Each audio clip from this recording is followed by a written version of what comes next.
Well, hello and welcome to some cutting. As I'd kind of said a few times in the past, I'm actually going to start doing the Spyderco Manix 2XL in M4, which is going to be fun.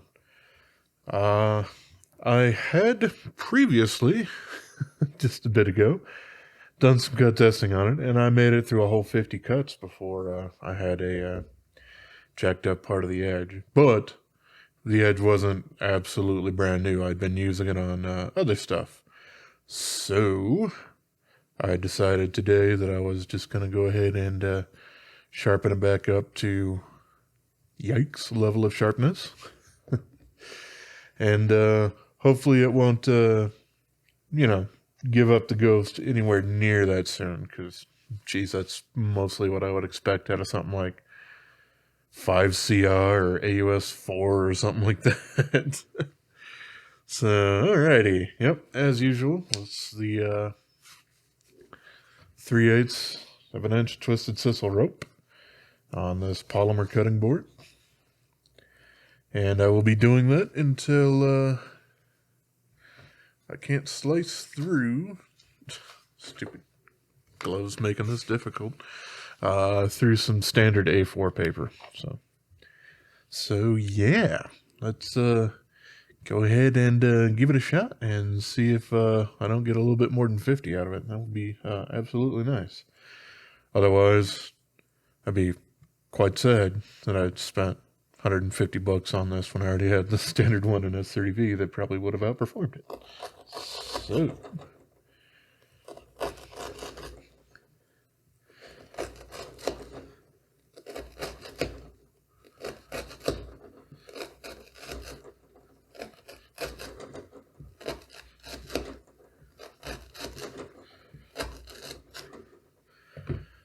alrighty.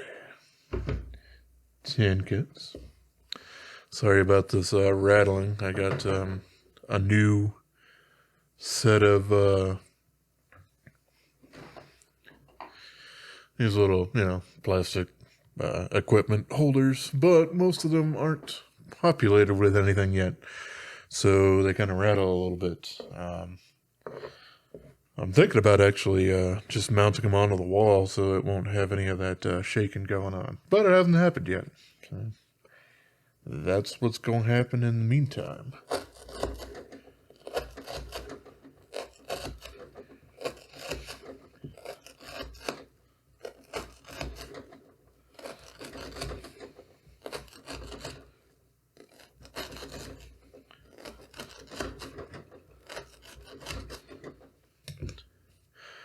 There's another 10.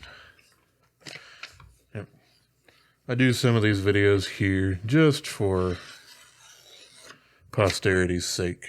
So, people can see how I'm cutting. And that, it's actually happening and whatnot. I don't generally plan on documenting the whole process because I generally don't do it all at once. I'll do, 50 cuts here, 40 cuts here, blah, blah, blah, whatever. Just kind of, when I'm on break for work or when I feel like it after hours or, just kind of any of that sort of stuff. So.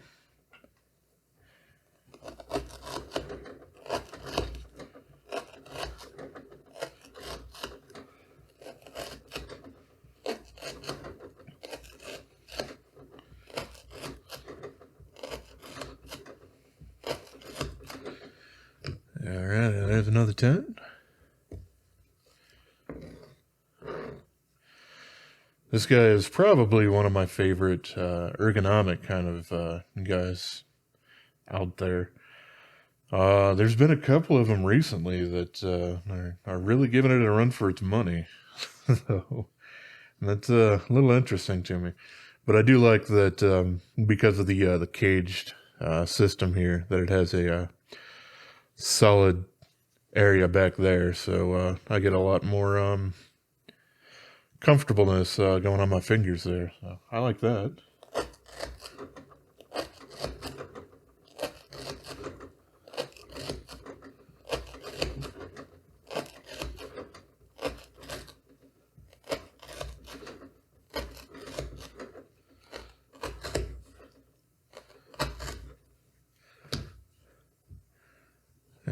there's another 10.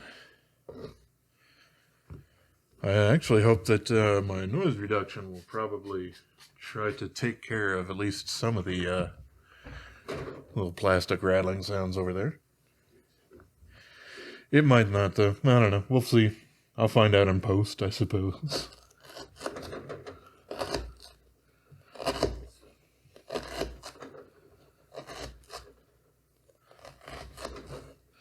Alright, there's 6.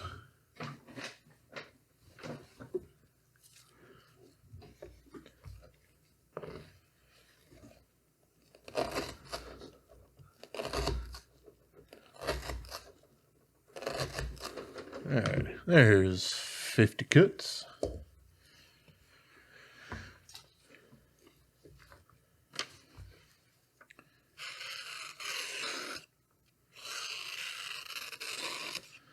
And I'm actually getting a little irritated at that.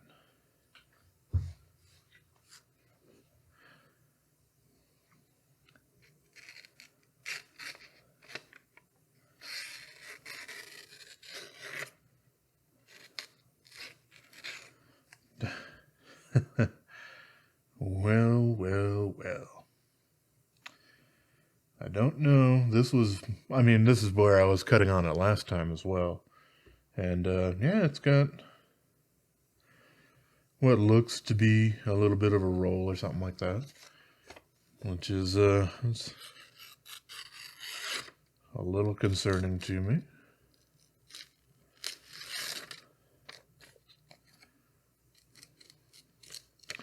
Yeah.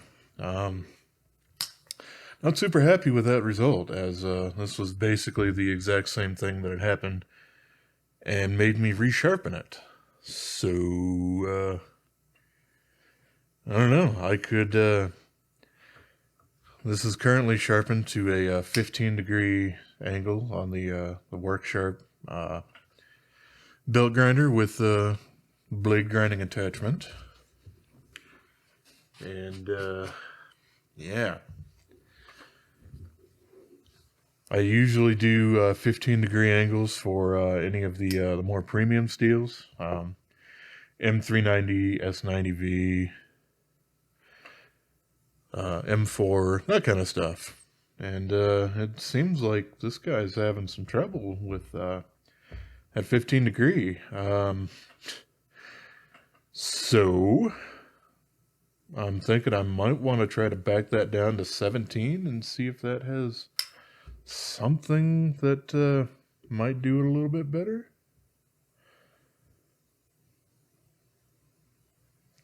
Because I don't believe that M4 is supposed to be chippy.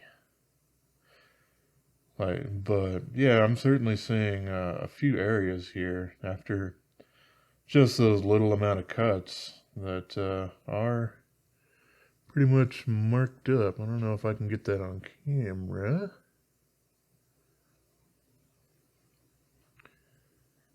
Yeah, but there's like one right here, one right there, and then one back here at the other edge of the cut there. So, well, that's taken a lot less time for me to actually do this cut test than I originally thought. Not super happy with those results at all. Spyderco is usually pretty darn good with, you know, all of their steels and heat treats. You know, obviously, every so often, something can slip through the cracks. And I would kind of assume that a sprint run or dealer exclusive like this guy would be a little bit more susceptible to that because they only make a certain amount of them kind of in a flash batch kind of thing and just kind of ship it out. But I know, let's see, what was it? One of the Gail Bradley's designs is also using M4. So, you know, you think they would have the knowledge about that. But it's either this portion of this blade or they just did a poor heat treat in general on probably this sheet of steel. So this one and, I don't know, 20 or 50 others. Either way, I'm a little upset because this thing wasn't cheap. It was cheaper than the than the pair of two that I got in crew wear. So there's that. But man, if this is performing much worse than pretty much any other steel that I've really checked out at this point consistently, then that worries me. Yeah, I mean, even 12C27 from CGRB was over twice that. So, yeah, not sitting happy at the moment. But I guess I will try and revisit this thing again in a bit once I put a different angle on there, 17 degree instead of 15, and see if maybe it's just a little bit too fragile to deal with that 15-degree angle. So, all right, well, this is much shorter of a video than I thought, but yeah, there you go. This one specific Spyderco is really not living up to my expectations. Plenty of other Spydercos that I've had, they've done pretty darn good in the past. I really do miss my Endura in ZDP 189. That was neat. I apparently lost that in a movie theater many years ago, and kind of made me sad because I did some interesting customization. I did a nice crown spine on it, on the blade and everything. And yeah, I missed that. I still have my my standard fully spider edge one. And I'd been kind of interested in picking up either another one of those or one in K390, but I don't know. I was with how many other knives that I've picked up. I've been carrying the Endura less and less, so I just really haven't felt the need to do that. But yeah, I mean, between that, I've had a Centofonte 4 that's worked great. The original guy in S30V of the Manix 2XL was fantastic. Man, what else have I had from them? The Captain, I guess. I mean, that's another VG10 knife. Really odd thing. I think I've reviewed it here a long time ago. And, I mean, it works all right. It's a very odd blade shape, so really hard to test some actual cutting stuff with kind of an analog to this. But yeah, this is the first Spyderco I've run into that has had some severe troubles, and it makes me want to test out the PM2 in crew wear just to see if maybe it has to do with Spyderco's dealer exclusive / flash batch kind of things, and maybe they accidentally did some bad heat treats on them, or if it's just kind of specific to this one. But all right, yeah, well, I've rambled on enough, and I'm a little sad and disappointed. So, alrighty, as always, I've been Jerry. I've been cutting some 3/8 inch twisted sisal rope, and I hope you have a wonderful rest of your day, yo.